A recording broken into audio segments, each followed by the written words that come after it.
ఏంటి సార్ ఇంత ప్రజాస్వామ్యానికి చాలా ఆమడ దూరంలో ఉండి మీరు 5 సంవత్సరాలు పాలించారట. వేల కోట్ల రూపాయలు. అందులో 90%, 80% జగన్మోహన్ రెడ్డి గారికే ఉన్నాయని అనుమానాలు కూడా వ్యక్తం చేస్తున్నారు. ముందుగా ఏంటంటే ఛార్జ్ షీట్‌లో ఆయన పేరు కూడా పెట్టారట. సో, జగన్మోహన్ రెడ్డి గారు అరెస్ట్ కాబోతున్నారా? కేఎన్ఆర్ గారు అయితే ఆయన్ని ఇరికించారా? ఇది జరుగుతున్న ప్రచారం.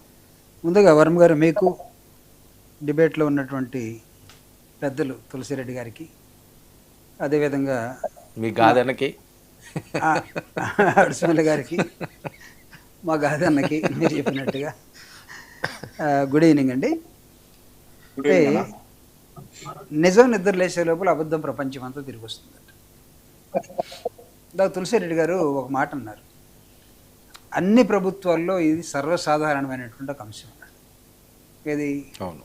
ఇలాంటివి జరుగుతున్నాయి, జనరల్గా జరుగుతుంటాయని. కానీ ఇక్కడ వైఎస్ఆర్ కాంగ్రెస్ పార్టీ ఒక టర్మ్ అంటే 5 సంవత్సరాల్లో 2019 నుంచి 24 దాకా అధికారంలో ఉన్నది. చాలా గొప్పగా 4 సార్లు ముఖ్యమంత్రి అని చెప్పుకునే చంద్రబాబు నాయుడు గారు, ఆయనకి అండగా ఉన్నటువంటి కూటమి నాయకులు, వీళ్ళందరూ కూడా నా ప్రశ్నలకి కొన్నిటికి సమాధానం చెప్పాలి. నేను ఎందుకన్నానంటే నిజం నిద్రలేసే లోపల అబద్ధం ప్రపంచం అంతా తిరిగి వస్తుందని. ఇక్కడ రాజకీయ కక్ష వేదిక చాలా క్లియర్గా జగన్మోహన్ రెడ్డి గారి మీద ఏముంది. ఛార్జ్షీట్లో జగన్మోహన్ రెడ్డి గారు మా ఫార్మర్ ముఖ్యమంత్రి జగన్మోహన్ రెడ్డి గారి పేరు పెట్టడంలో పెట్టినంత మాత్రం ఏమవుతుంది, స్టోరీ కథ, సినిమా కథ ఎస్టాబ్లిష్ చేస్తారు. ఈ లాస్ట్కి ఏమవుతుందంటే విలన్ పైచేయి అవుతాడు, లాస్ట్లో వచ్చిన హీరో విలన్ చంపేసి చప్పట్లు కొట్టించుకొని వెళ్ళిపోతాడు. సో ఆ దశలోకి రావాలనే ఒక ప్రయత్నం ఈరోజు ఈ రాష్ట్రంలో జరుగుతూ ఉంది. నేను ఒక అంశాన్ని చాలా క్లియర్గా చెప్తాను. అంటే కేఎన్ఆర్ ఆస్తులెంతో, లేకపోతే మన తులసిరెడ్డి గారు చెప్పినట్టుగా వాళ్ళమ్మ దోశలు పోసుకొని ఆ స్టేజ్ నుంచి ఇక్కడ దాకా వచ్చారా అంటే, ఒక మనిషి ఎదగచ్చా ఎదగకూడదా, అయితే ఎదిగితే ఏ లెవెల్ దాకా ఎదగాలి. సో ఇది కలుగా మనం మొత్తం రాజకీయాల్లో ఉన్నటువంటి ప్రముఖ నాయకుల ప్రాపర్టీస్ అన్నీ కూడా, వాళ్ళ ఎదుగుదలన్నీ కూడా 2 ఎకరాల నుంచి ఎంతమంది ఎక్కడ దాకా వచ్చారు. Yes, I too agree, honesty is most important. ఇప్పుడు తులసిరెడ్డి గారికి పేరు పెట్టలేదు, సమస్య లేదు. ఎవడన్నా పేరు పెట్టినా మేము ఫస్ట్ ఖండిస్తాం.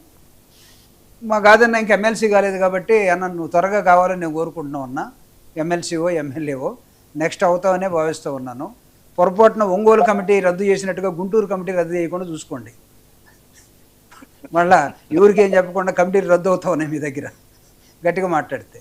సో ఇక్కడ కేఎన్ఆర్ అంటే ఆయన స్థితిగతుల మీద ఈరోజు ఒక చర్చ జరిగి, ఆయన ఏదో ఈ పోలీసు కస్టడీకి తీసుకున్నట్టుగా, సిట్టి వాళ్ళు ఆయన ప్రశ్నిస్తున్నట్టుగా ఆయన మీద కొన్ని అంశాలని మనం ఈరోజు పేపర్లో చూస్తూ ఉన్నాం.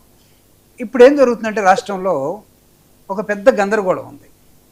రాష్ట్రం మొత్తం ఏం భావిస్తూ ఉన్నారంటే, ఎండలకే కాదు పెరిగిన ధరలకి, రాష్ట్రంలో ఎవడిని పట్టించుకునే దశ లేకుండా, కరువుతోటి ప్రజలు అనేకమైన ఇబ్బందులతో అల్లాడుతున్నటువంటి ఈ సమయంలో డైవర్షన్ పాలిటిక్స్ని ఏ విధంగా ఎలా తిప్పాలి, దిస్ ఈజ్ ఈ టర్న్ ఏదైతే ఉందో ఇప్పుడు అది కేఎన్ఆర్ ద్వారా సిట్టు అంటే 2 సంవత్సరాలు అయిపోయింది సార్. నేను అనేది జగన్మోహన్ రెడ్డి గారిని ఛార్జ్షీట్లో ఉన్నారనేది సిట్ ఏ రోజో పెట్టింది, కానీ ఇప్పుడు 2 ఇయర్స్ అయింది. 2 ఇయర్స్ ఇప్పుడు ఎక్కడ దాకా వచ్చారంటే ఓఎస్డీ అయిపోయారు. ఆయన దగ్గర ఉన్నటువంటి మన మాజీ ఐఏఎస్ ఆయన అయిపోయాడు. తర్వాత ఇప్పుడు దగ్గరగా ఉన్నటువంటి క్లోజ్గా ఉన్నటువంటి ఒక పిఏ లేకపోతే పిఎస్ఓ ఆయన దగ్గరికి వచ్చారు ఇప్పుడు దాకా. నెక్స్ట్ ఏం అంటున్నారంటే మీరు, అంటే మీరంటే మీరు కాదు కాదన్న కానీ మిగతా వాళ్ళు ఏం ఆశపడుతున్నారంటే నెక్స్ట్ జగన్మోహన్ రెడ్డి దగ్గరికి వస్తారేమో, అంటే ప్రొసీజర్ ఏమో ఒకళ్ళు maybe it may be procedure. ఎందుకంటే ఇంతవరకు ఆ రాజకేశ్వర రెడ్డి అనే